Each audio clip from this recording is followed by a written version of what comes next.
Hi everyone, my name is Joe Santori of Think Voting, and I'm here to demonstrate the voting app. This particular iteration of the voting app is for the Austin area. It will include the statewide elections, the county elections, of course the municipal, AISD, local elections for the Austin area. So let's just dive right in. So of course we are partnering with the League of Women Voters to provide the voter's guide, and of course we'll get right at the top of our terms of use a little section about the voter's guide and how that works. Now you guys should read that, and you should support the League of Women Voters because they have been very helpful for all of us to ensure that we make informed decisions.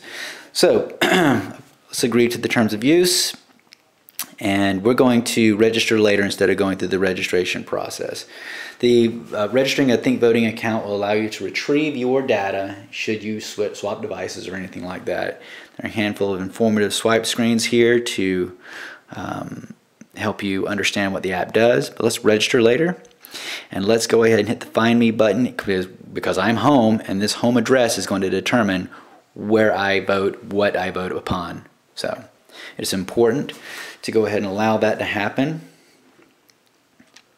And sometimes it may take about 10 seconds at least, because it's trying to ensure you are at a specific address so that it can be accurate in delivering you your precise ballot. So let's go. It's uploading it to our server so that it can query the ballot content. Now we have a very long ballot, so there's going to take a minute for it to download everything. It's building the ballot currently. It's listing all of your candidates on all the propositions, the pros and cons, the questions and answers presented for the candidates. And first, the thing that pops up is a little notice that tells you about the law. Texas law prohibits bringing a camera of any sort within 100 feet of a polling place. And of course, our cell phones pretty much all have cameras, so you can't bring this in there. So we're suggesting very strongly that you go ahead and you choose all the candidates that you want for all your races, make your selections on propositions, and then once you've done that, you will hit the share button, which will be up here at the top of your ballot page, so that you can email it to yourself or send yourself a message. Find any way you can to get it to a printer. Print out your ballot and carry it with you to the polls, because that is a long ballot to try and remember. We're trying to make it as easy as possible. If we could actually print directly from the phone, we would do it. So we're just trying to facilitate that for you so you can get in and out of the polls as quickly as possible. So hit I understand.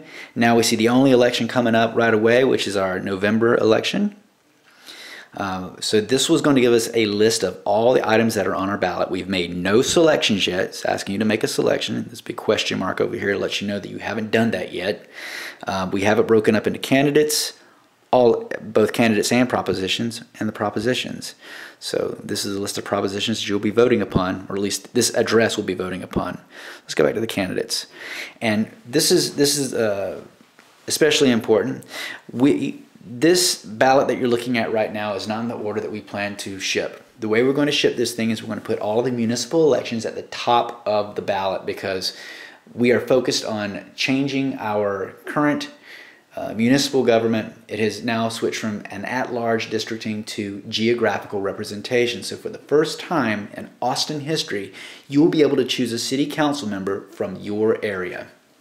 So speaking of that, right now that lives at the bottom of the list, and we're going to go down to the bottom of the list, and as you can see, that is a long ballot. So we're voting for a whole bunch of judges, a bunch of county officials, several state officials, our senators, our Texas senators, and our representatives. So this particular district is District 10.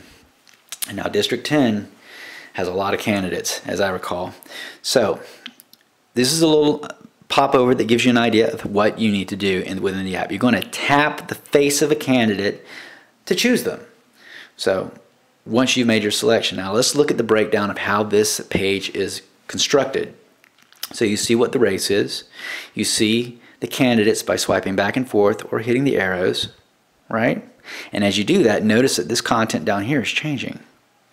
So you can get all of this information for the candidates. Now, we haven't posted the videos yet, but they will be posted, at least the ones that are available and have been provided to us will be down here. And you can go to their website, go see their contact information, volunteer, contribute. The idea is that anything that you can do on a candidate's website, you can actually do from within this app, whether it's volunteer, reach out to them directly, or make a contribution, see their social media, you name it. That's what you'll be able to do. You'll get a good understanding of what the candidate's all about through their messaging.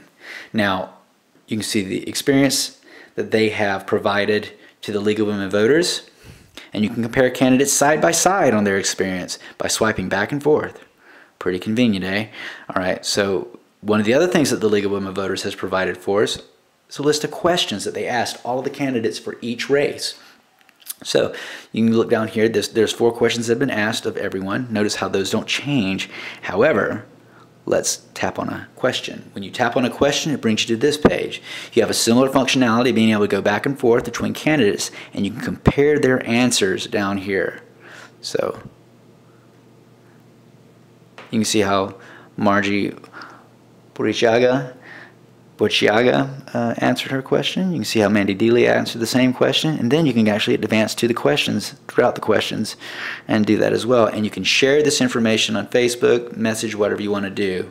We're encouraging everyone to do as much of that as possible. We want everyone to be informed and to, share the love.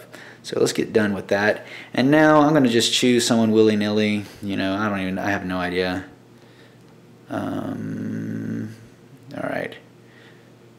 So I just chose someone. Now, notice that that person has been chosen down here, and you can see a very big green circle around their face, and there's a face in there and no longer a question mark. So you move on to the next one, right? So give it a second, those images will load. Do the same thing. Now, I encourage you to go through each one. A lot of these guys will only have one candidate, and you'll notice there are no bubbles down there. Got no choice. So go ahead and select this guy. He doesn't even have a photo. He doesn't have a photograph. So we can look at the justice of the peace. Now, right now we don't have this broken out to geographical. So you can look at the different candidates here. See their experience. Some candidates did not give anything to the League of Women Voters. Some did, and you can very quickly assess who did that. So once you've made your selection of all your candidates, go ahead and check out the propositions. So let's look. This is your list of propositions that are on the ballot for this area. So you get some basic information as to how to use the page, and hit OK. You'll tap yes or no when you decide, but more importantly, this is a little blurb. This is kind of an excerpt from the language you'll see on the ballot, so you kind of get an idea what it is. The title of it. You'll see the pros, and you can see the cons, and these are provided to us by the League of Women Voters also. Tap on it, and you'll see the full language of the description that you'll see on your ballot, and then directly beneath that, in another paragraph concatenated, is a plain language description of the bill provided to us by the League of Women Voters. So get back out of that. Let's just whatever. I have no opinion about that. I'm just choosing us to show that you will have some sort of feedback as to what you've chosen there. So let's get out of there. Well, actually, let's go back and look at everything. So we're looking at our full ballot. Now that we've made our selections, we'll hit the share button. The share button will allow us to print it out and send it to a printer, like the nearest printer that you can find, to make a copy and get to the polls and get in and out of those polls as quickly as possible. Again, you can't carry your cell phone into the booth, so this is how we get around that. So the voting out will provide the who, the what, which is what we just saw here, the when, the where, and the how. Now, the where is a list of polling places. Like, you have a nice little interface up here to see the ones within a mile. So within a mile, we got that.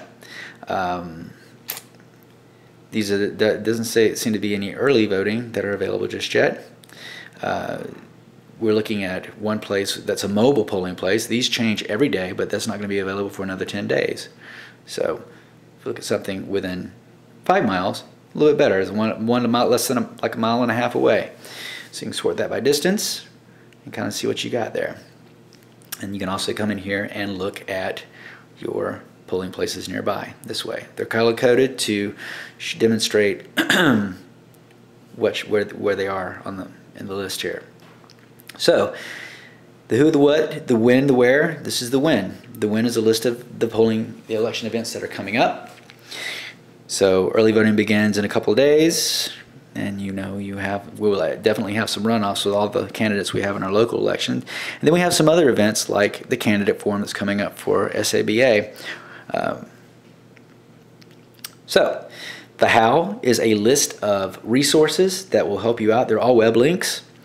A couple of these are some forms that you can download directly into your phone and then email to yourself or share with yourself, whether it's voter registration or absentee ballot. So the voting app is a great tool for navigating our upcoming election, which is going to be huge. If you decide that you got your address wrong, you come in here and change your address, and then you can update your address or just cancel out of it.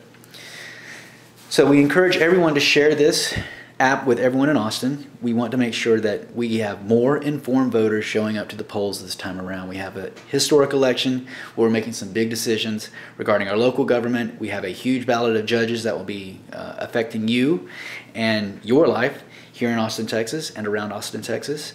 We have a handful of senators, Texas senators. We have a handful of Texas representatives, some U.S. representatives, and of course a U.S. senator for whom we are voting. Road commissioners, and you name it. Long ballot, bunch of propositions that are going to define urban rail, our traffic maintenance, and our highways, amongst some ACC ballot options, and in some municipalities there'll be some municipal utility issues coming up. So share the voting out with others and enjoy, and happy voting.